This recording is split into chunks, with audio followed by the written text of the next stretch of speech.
On this day, 99 years ago, one of the most horrific murders in German history was discovered. To this day, the Hinterkaifeck farm murders remain unresolved. The murders are considered one of the most gruesome and puzzling unsolved crimes in German history. In this post, I will include every detail and theory about this case, detailing context, the murders, the aftermath, investigations, and the list of suspects. In Weidhofen, Germany, on the night of March 31st, 1922, a family of 5 and their maid were brutally murdered. Andreas Gruber, 63, and his wife, Cecilia Gruber, 72, their widowed daughter, Victoria. The killer, or killers, lived with the 6 corpses of their victims for 3 days, and their bodies weren't found until April 4th, 1922.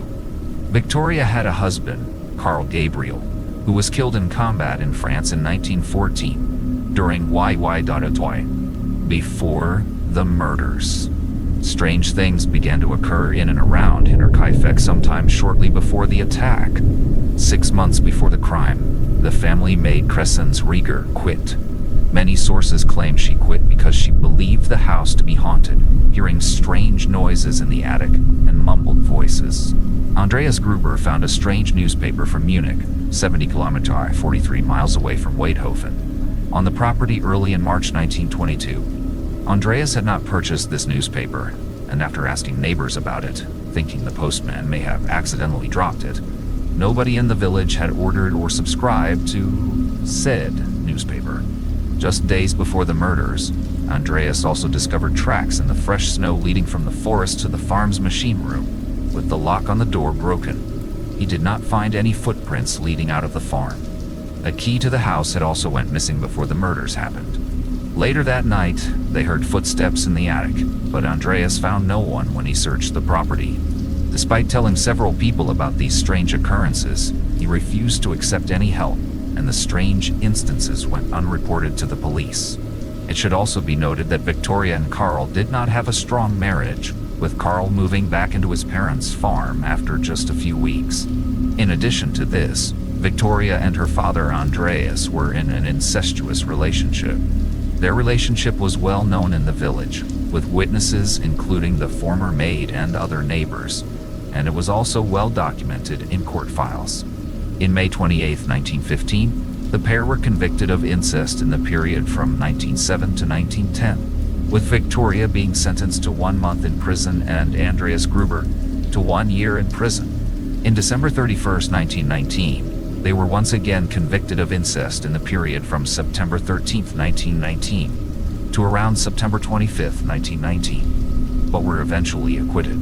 I know these details are gross and may seem pointless, but they play a huge role in terms of the suspect list, so bear with me. Baby Joseph is rumored to be the son of Victoria and Andreas, as it could not have been Carl's son as Joseph was born in 1920, with Carl dying in 1914, allegedly. More on that later. The murders, March 31st, April 1st, 1922. On the afternoon of March 31st, 1922, the new maid Maria Baumgartner arrived at the farm. Maria's sister had escorted her there and left the farm after a short stay. Maria's sister was most likely the last person to see the victims alive. In the evening, Andreas, Cecilia, Victoria, and Cecilia Jair were lured to the family barn, one by one, and were brutally murdered. Evidence showed that Cecilia Jair had been alive for several hours after the assault. She had torn her hair out in tufts while lying in the straw. She was the only one to not receive a fatal blow to the head. Her throat was slit instead. The killer then moved into the house living quarters, where he killed maid Maria in her bedroom, and then baby Joseph in his cot. The murder weapon is believed to be a mattock belonging to the family, and all victims were killed with blows to the head. The killer, or killers, lived on the property for at least 3 days after the murders, as the cattle had been fed and food from the kitchen had been eaten in the days following the murders. The bodies would not be discovered until 4 days later. A farmer on his way home passed Hinterkaifeck at 3 a.m. on April 1st, mere hours after the murders on the night of March 31st. The farmer saw 2 unknown figures at the edge of the forest. When the strangers saw him, they turned around so that their faces could not be seen. The next day, on April 1st, 2 door-to-door salesmen arrived in on the property, hoping to sell coffee. They walked around the yard after nobody responded to any knocks on the door or window, but found no one there.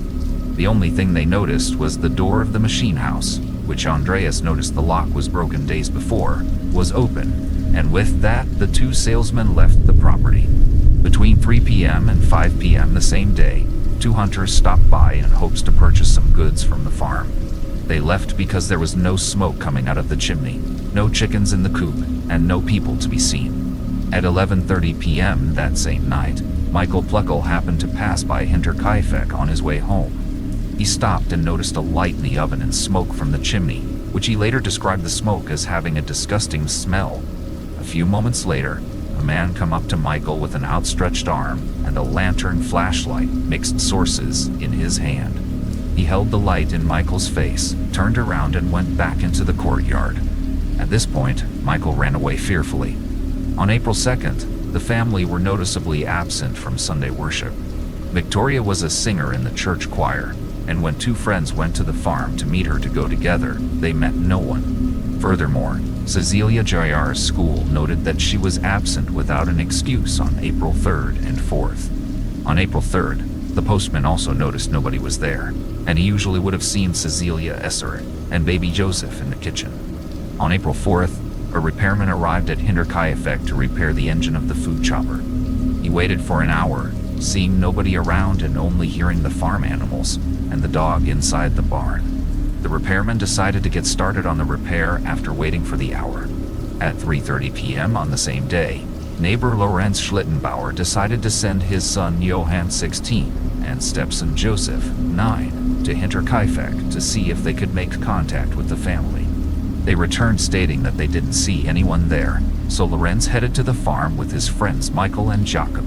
The 3 men discovered the bodies of Andreas, Cecilia, Victoria, and Cecilia in the barn, which Loren then interacted with, contaminating the crime scene. When the 3 men went to check the house, Lorenz produced a key and opened the front door and entered alone. More on that later. The bodies of Maria and baby Josef were then discovered. Timeline rundown. Friday, 31st March, night of the murders, 2 strangers seen nearby hours later. Saturday, 1st April, salesmen and hunters find no one. Pluckle scared by potential killer. Sunday, 2nd April, no show at church. Suspicions rise. Monday, 3rd April, postman and school notice family absence, furthering suspicions. Tuesday, 4th April, murders discovered by Lorenz, Michael, and Jakob. Investigation and inconsistencies. The killings were investigated by Inspector Georg Reingruber and his colleagues from the Munich Police Department. Initial investigations were hampered by the number of people who had interacted with the crime scene, like moving the bodies and items around. The day after the discovery of the bodies, the court physician performed the autopsies in the barn. It was established that a mattock was the most likely murder weapon, though the weapon itself was not at the scene at the time.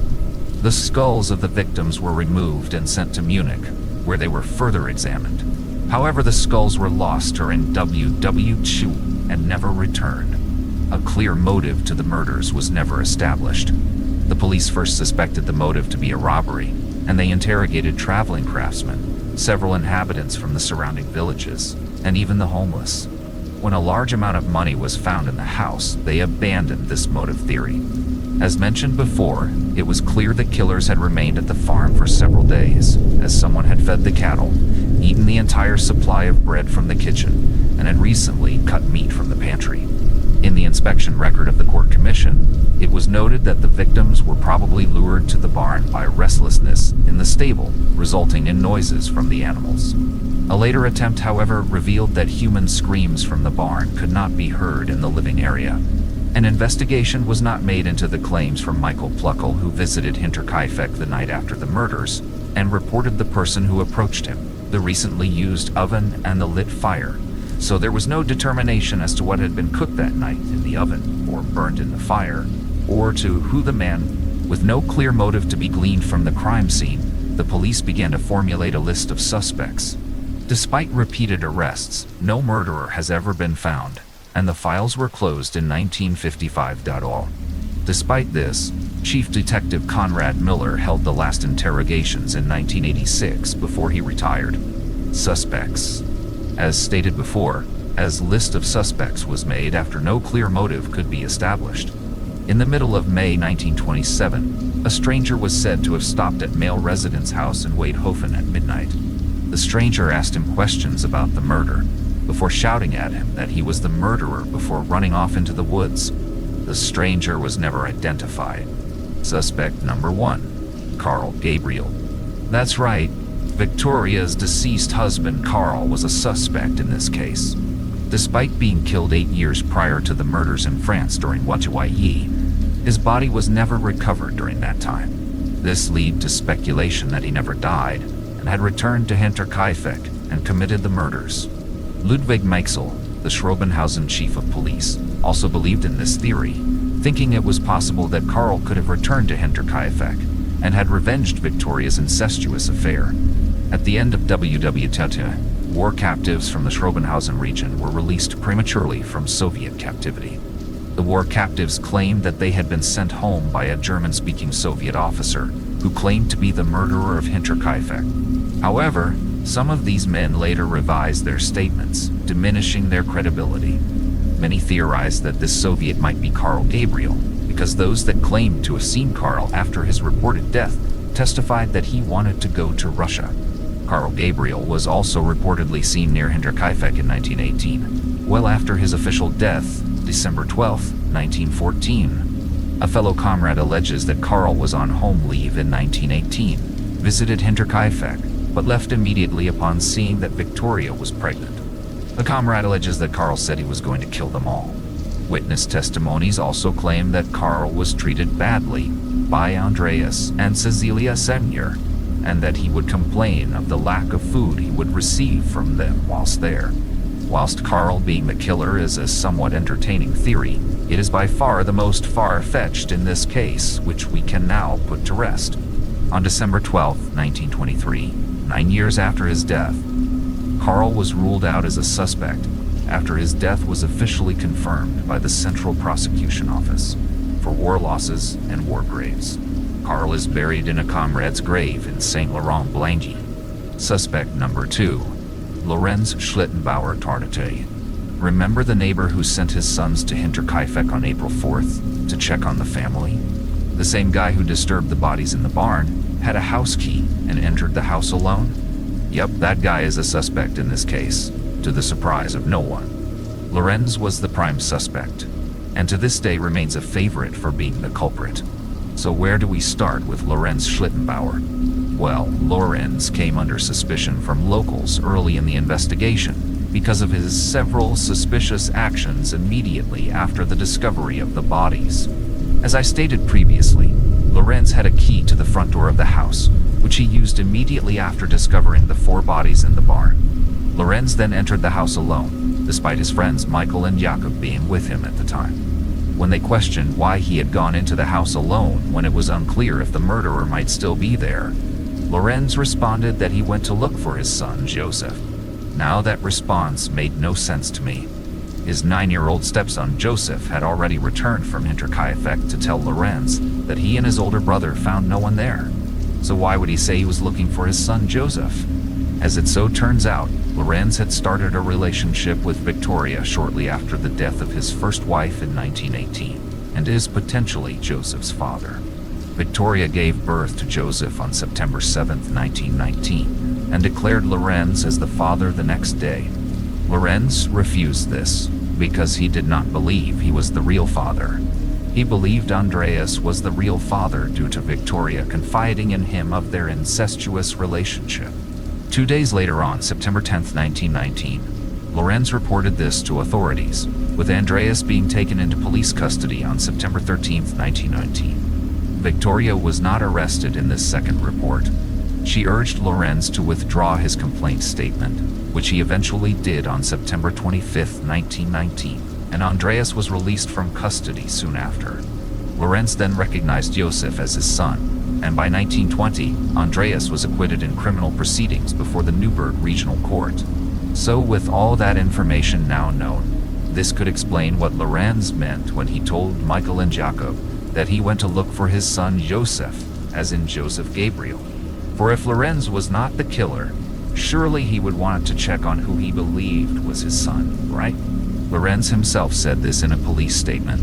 "I was so excited that I didn't think anything anymore, because I assumed that my boy must be starving, even if it would not have been my own child. I felt sorry for the child and wanted to check on him immediately." This could also explain why Lorenz had a house key, as Victoria could have given him one if they were indeed in a relationship.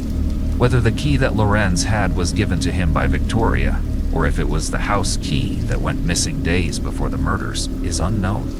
Lorenz spoke on this, saying, "That is a mystery to me, because I know for sure that there was only one key. It's speculated by some that it was the same key, and Victoria had given it to him in secret to keep their relationship under wraps, leading Andreas to believe it to be missing. But we're not out of the woods yet." Lorenz had previously clashed violently with Andreas over his intentions to marry Victoria. This is backed up by Sophie Fuchs, a school friend of Cecilia Jr., who stated that Cecilia Jr. told her that her mother Victoria had fled the farm after a violent argument. Further speculation that Lorenz was the killer rose from the possibility that Victoria was demanding financial support for baby Joseph, as by 1921 Lorenz had married another woman and was not directly involved with Victoria. Michael and Jakob also said in their statements that Lorenz appeared unfazed when they uncovered Andreas' gruesomely bludgeoned corpse. It should also be noted that Victoria was the sole owner of the farm. Cecilia and Andreas handed over the farm on March 11th in 1914, and a theory remains that if Lorenz was the father of baby Joseph, then he would be the only surviving relative and would inherit the farm. But wait, there's more.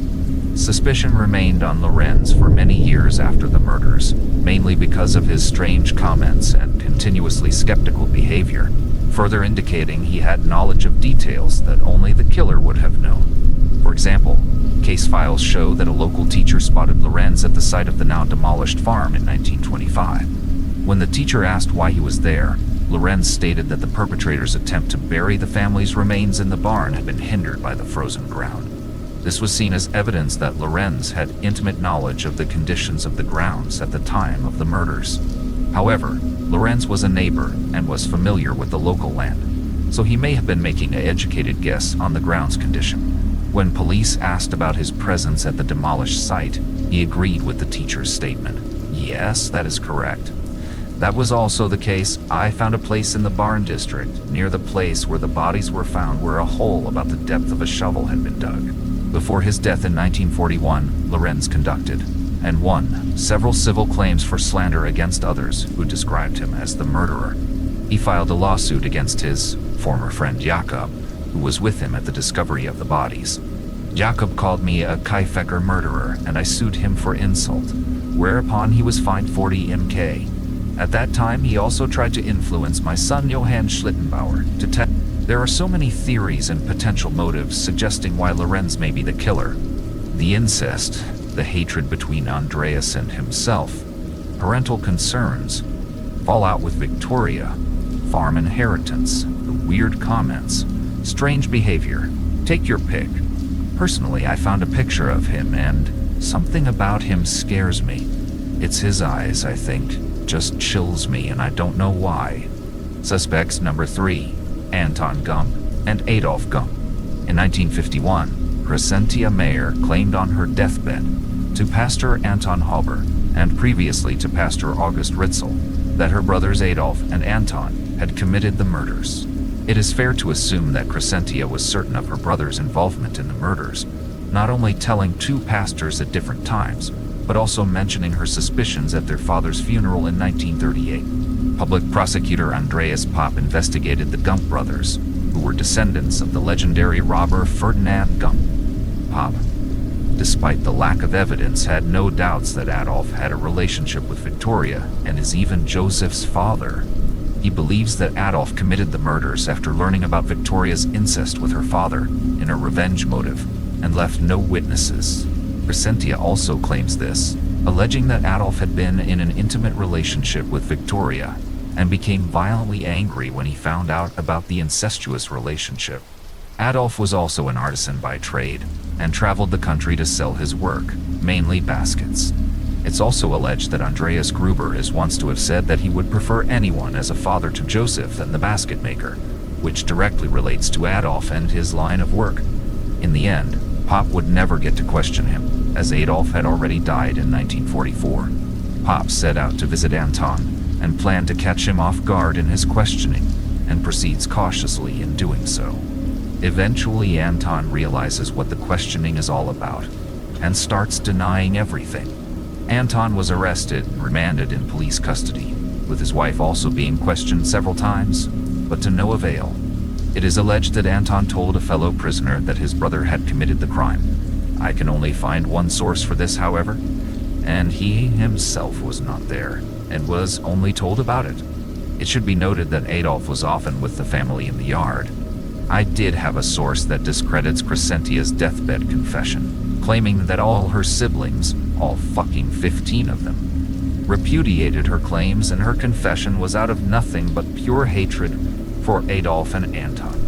I wasn't able to find this source again, but I did find her sister Florentine's police statement. Quote, "My sister Crescentia was a strange person. She always had something to criticize about us brothers and sisters."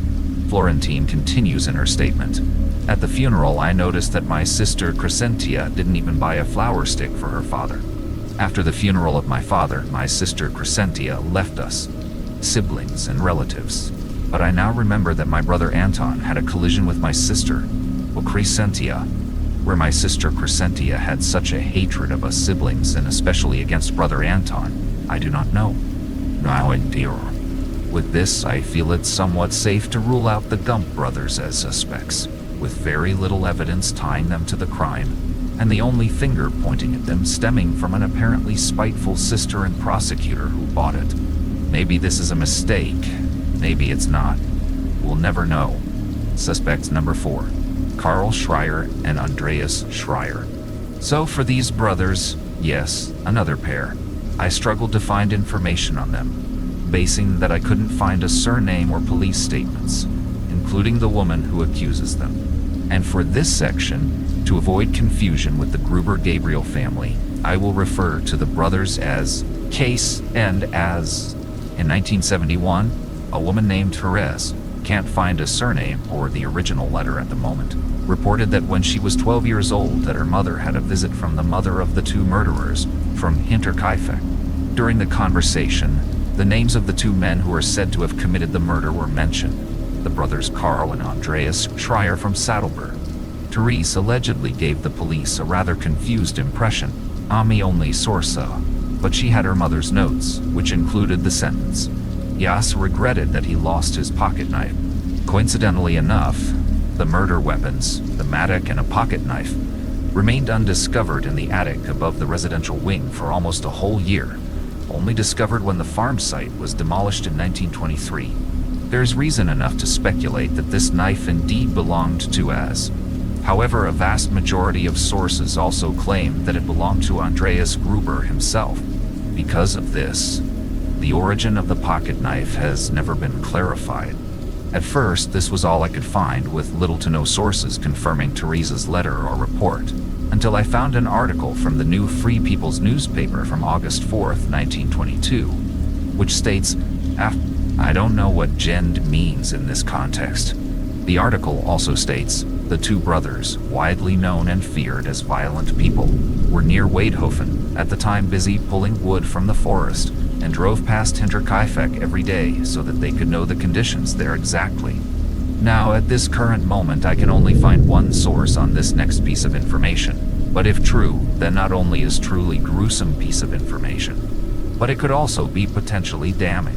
Therese also reported that Mrs. Schreier later committed suicide in a pretty horrific manner.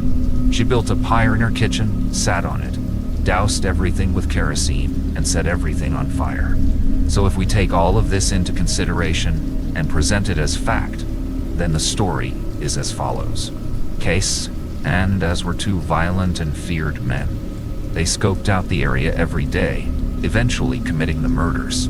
They either told their mother or she found out. Therese overhears Mrs. Schreier telling her mother-in. Mrs. Schreier, overcome with guilt, takes her own life. When laid out like that, sounds pretty damning. However, there is no real evidence to uphold this. I really struggled to find sources regarding KS and Az, but I kept seeing their names repeated, but with no new information or sources. In September 1922, the arrest warrant against the two was lifted, with the investigation into the brothers being terminated months later. So all in all, this boils down to speculation and lack of evidence. Suspects number 5, Anton Bischler, Carl Bischler, and Georg Siegel. Oh look, more brothers being investigated for the murders, and they brought a friend this time. Remember Crescence Rieger, the maid who quit 6 months before the murders? Well, she suspects Anton and Carl Bichler, along with their friend Georg, of being the culprits. Anton Bichler had helped with the potato harvest on Hinterkaifeck, so would therefore know the premises. Crescence said that Anton talked to her quite often about the family living there, and reportedly suggested that the family ought to be dead. Crescence also emphasized in her interrogation that the farm dog barked at everyone, but never barked at Anton. One night, a stranger came to Crescence's window and spoke to her. It turns out that Crescence was in a love affair with Anton, as per Anton's police statement, and he would often come to her window at nighttime. This particular night, however, Crescence suspects it was Carl instead, as it was not Anton's voice. Carl allegedly asked about the family, especially if Victoria was with Andreas that night, but left when she refused to answer. Georg gets brought into the equation when we discover that he has previously broken into the house back in November 1920 and had stolen a number of items, which Georg denies doing so.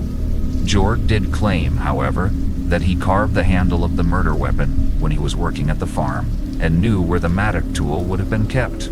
Suspects number 6, the Thaler brothers. Are you fucking kidding me? More brothers? Also suspected by Crescence. Alright, shit, let's get into it. I could not find much information on Andreas Thaler or Josef Thaler. Again, due to similar names, I will refer to them as At and JT. All I have is this witness statement from Crescence. In her witness statement, Crescence claims that whilst she was the maid on Hinterkaifeck farm, Josef Thaler came to her window at night. Fucking again. What is up with strange men coming to this poor woman's window at night? Here is an important extract from said statement. When Josef Thaler came to me at the window of my bedchamber, I did not open my window. He knocked several times on the window and also called repeatedly, "Ho." My bed was about a meter away from the window. Thaler was with me at midnight. When Thaler called, I finally indicated and asked, "What is going on?" He then told me to open the window. The night was so bright that I could clearly recognize him as Josef Thaler. I would not come to the window, nor would I open it. Thaler then asked if I didn't want to make friends. I said that I had enough acquaintance through my little child who slept next to me in the bed. Thaler repeatedly asked me to come to the window, which I didn't do. Finally, he had to realize that I don't want to, and he said he would have to Aegon. After hearing the rustling of leaves outside, I asked Thaler who was still with him. He said no one was with him. When I told him that I could hear the rustling of the leaves, as if someone were walking in the leaves, he said that I was dreaming. Then he asked me where the young peasant woman, Victoria, was sleeping.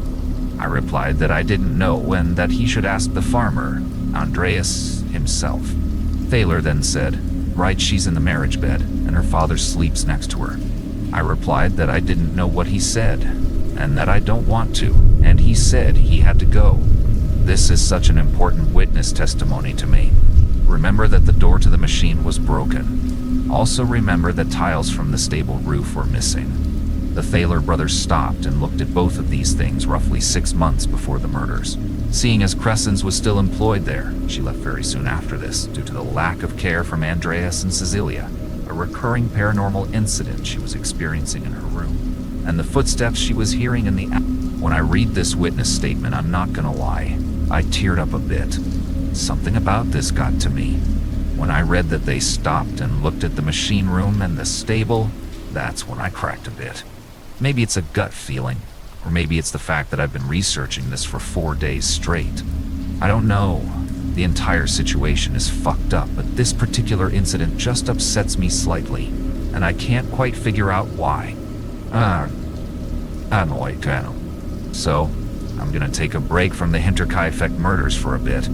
I read about this initially years ago on Wikipedia back in 2014 when I was 19. Admittedly, only the backstory and the murders. I never knew about the exact details of the murders in the days to come, nor the suspect list. I didn't expect to fall into this deep of a rabbit hole, but I have. This particular unsolved murder has consumed me for the past 4 days, as I've done nothing but read witness statements and case files, look at crime scene photos and autopsy reports, farm layout and history, the family relationships and potential suspects. I even researched their fucking dog. I feel I'm too in deep at the moment, like I'm thinking about this non-stop to the point where I'm getting scared at night. So I'm gonna take a break and leave this as a while.